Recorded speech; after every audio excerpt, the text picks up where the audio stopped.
بینندگان عزیز سلام. برنامه اخبار آزادی را از استودیوی مرکزی رادیوی آزادی مستقیما تماشا دارید. امروز جمعه 28 دکبر است و من عبدالله اشرف هستم همراه شما. حالا مرور میکنیم به سرخطی برنامه امروز. نرخ بنزین در تاجیکستان ارزان شد. اقدام موقتی و یا تنظیم واقعی بازار مواد سوخت.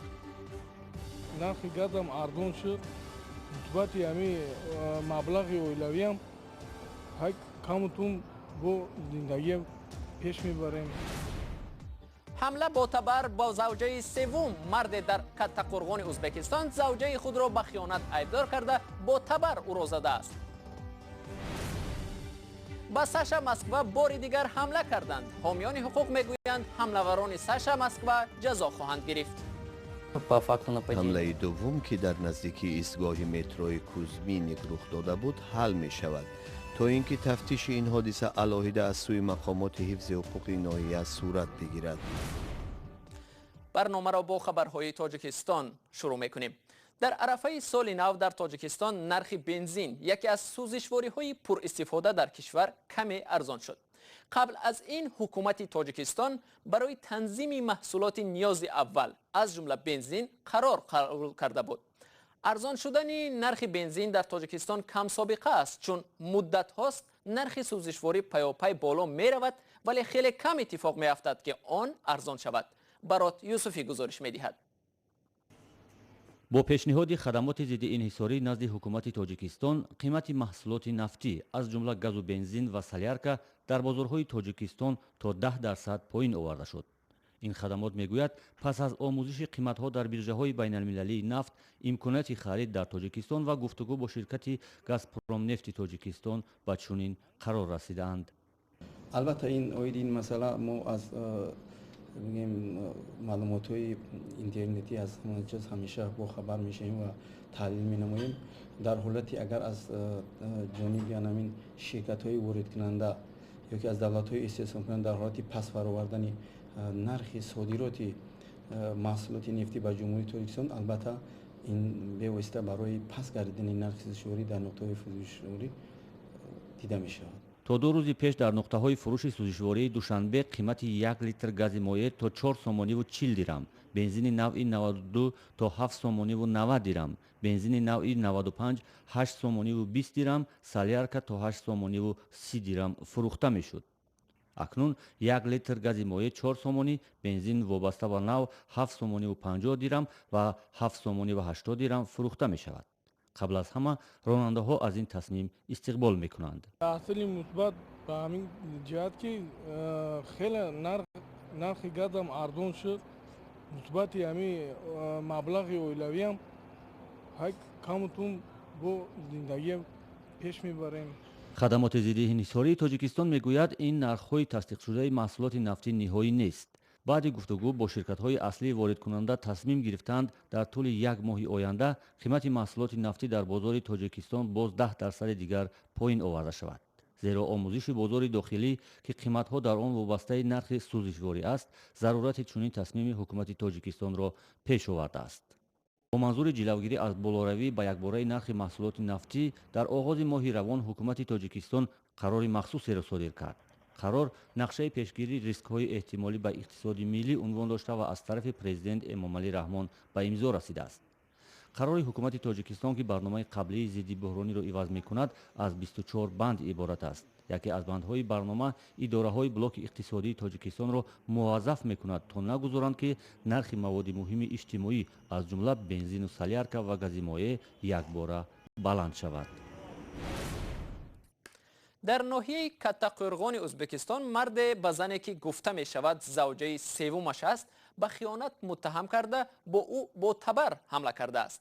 این زن در مکتب دهه درس می گوید و معلمه خونشار را همکاران صبح سحر در نزدیکی دروازه مکتب پیدا کردند.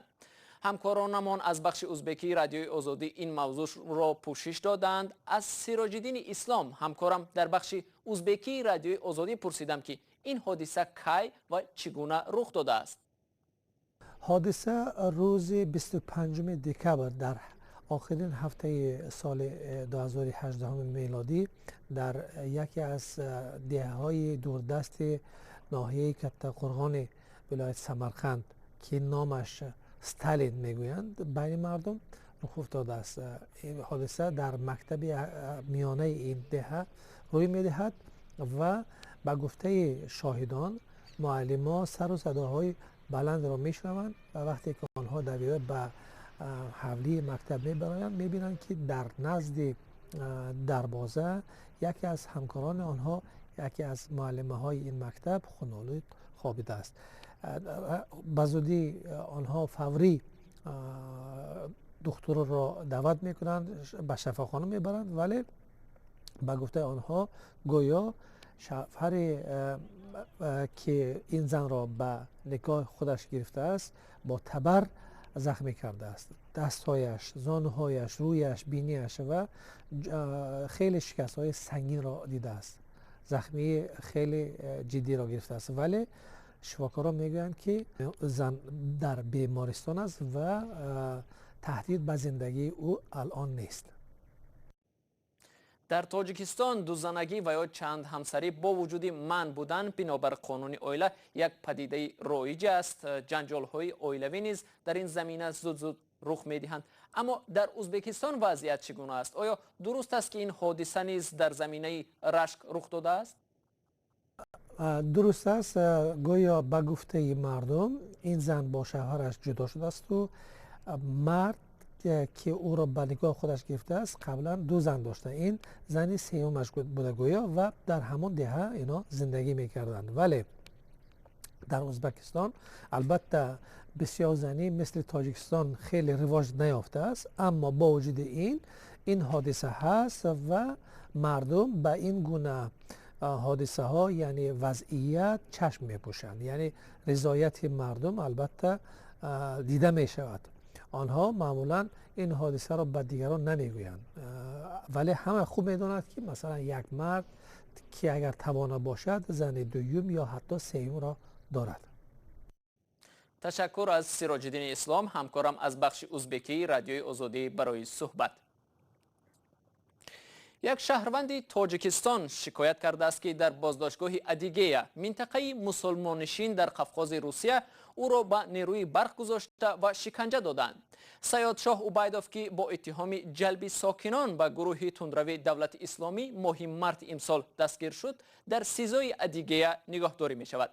وی در ملاقات با وکیل دفاعش گفته است که ماموران FSB یا خدمات فدرالی امنیت روسیه در بازداشتگاه او را زیر مشت و لگد گرفتند.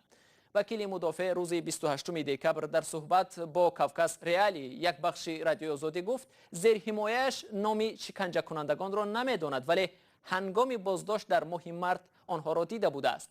به گفته وکیل مدافع، اوبایدوف را در سیزا با نیروی برق شکنجه کردند و به تخمین او قبورغش هم شکسته است. سیاد شاه اوبایدوف اینچنین از شرایط نگهداری در بازداشتگاه شکوه کرده است که شیشه تیره‌ای اتاقش نیست و زمستان سرد حکم فرماست. سیاد شاه اوبایدوف که هم شهروندی تاجیکستان و هم شهروندی روسیه را دارد، ماه مارت امسال از طرف نیروهای FSB بازداشت شد. اوبایدوف طی تقریبا 7 سال باز با خانواده‌اش در این منطقه روسیه زندگی می‌کند. حامیان حقوق در شهر مسکو برای به جوابگری کشیدن حملگران ساشا مسکوا، بلاگر ضد و نقیض تاجیکی در حضور کارمندان پلیس صورت گرفته بود، تلاش دارند. اما در این میان افراد ناشناس دیگر باره به او حمله کردند. بلاگر میگوید جانش در خطر است، اما از شغل دوست داشته‌اش یعنی تقلید به سراینده های معروف دست نمیکشد. خرامان بقازاده گزارش میدهد. کسی از قفایم داد زد و پرسید که آیا من ساشا هستم؟ 2 جوان بودند. من پاسخ دادم که نه، شما خطا کردید، من ساشا نیستم. بعداً طرف اتوبوس تاب خوردم که آنها ضربه نخستین را با اشیاء نامعلومه به این جایم زدند. این علاقه حمله دوم به بلاگر اینستاگرام ساشا مسکوا است. این بار به این جوان در ایستگاه اتوبوس ناحیه کوزمینکی حمله کردند. به گفته بلاگر حمله‌وران به زبان تاجیکی گپ می‌زدند. واقعا جان من در خطر است، چون که این یگانه حمله نبود. بر ضمن این بعد آنکه که حمله‌وران آن ویدیو را نشر کردند که در آن بی‌عملی کارمند پلیس دیده می شود، حمله به من بیشتر شد. баъди нашри видеои ҷанҷолбарангези латукуб дар ҳузури кормандони полис, мақомоти қудратӣ ҳатто аризаи ҷабрдидаро қабул накарданд. танҳо пас аз дахолати кумитаи мусоидати шаҳрвандӣ масъала ранги дигар гирифт. ҳомиёни ҳуқуқ мегӯянд қазияи Саша нодир аст. Те случаи, которые были у нас, нападали нацисты. дар қазияҳое ки мо доштем бештар қавмгароҳо ба шаҳрвандони шартии русия ҳамла мекарданд. бегонаситезии худро нишон медоданд ва ошкор мегуфтанд ки як зумра одамонро бад мебинанд. инҷо асли масъала ба қоидаҳои рафтори ҷамъияти алоҳида меравад. яъне гуфта мешавад ки ҳар касе қоидаҳоро вайрон мекунад, ӯро ҷазо интизор аст. Которые говорят о том, что их нарушать нельзя, иначе тебя ждет наказание. шуғли Саша ин аст ки ба оҳангҳои овозхонҳои маъруфи тоҷик тақлид мекунад. блогерро ба ҳамҷинсгароӣ муттаҳам карданд ва шармандаи миллат хонданд.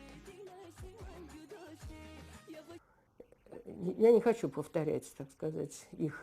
чизе ки онҳо нақси қоидаҳои ахлоқ мегӯянд, ман намехоҳам инҷо онро такрор кунам.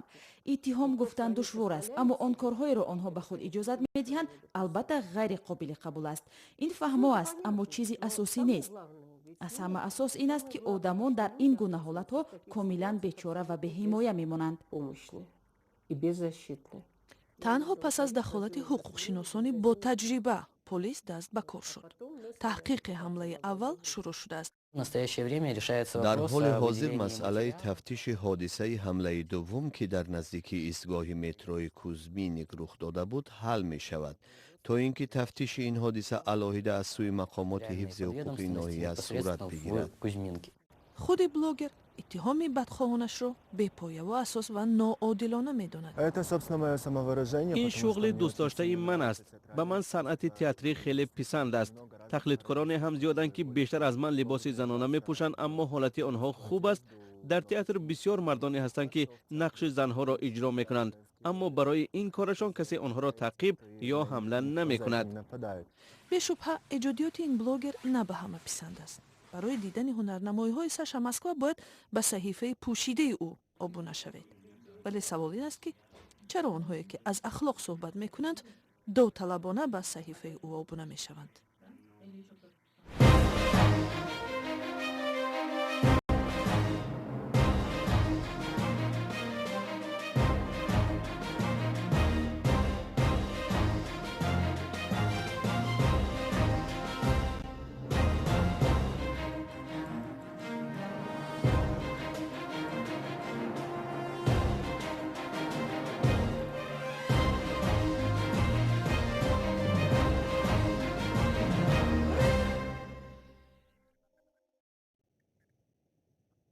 در ناحیه بلندکوه و دورافتاده تاجیکستان مرغاب چارواداران قطاس میپرورند، اما گوشت و شیر قطاس اساساً به ساکنان این ناحیه میرسد و در بازارهای دیگر مناطق کشور گوشت و شیر آن زیاد نیست.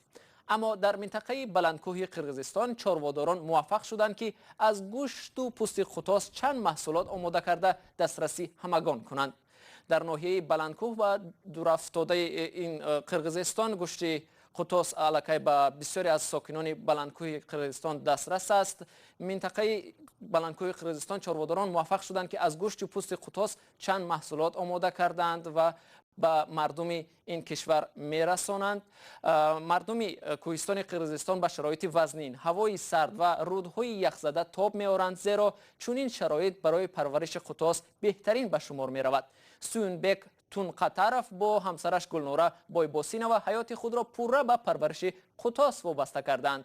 در برابر گوشت، پشم، شیر و حتی تپک قطاس برای آنها در پیشبرد حیات در این محیط کوهستان خیلی ضرور است. برای یک جمهوری سابق شوروی که با کمبود جای کار مواجه بوده، مردم زیادش برای روزگذرانی به مهاجرت می روند، پرورش قطاس کار خوب به شمار می رود.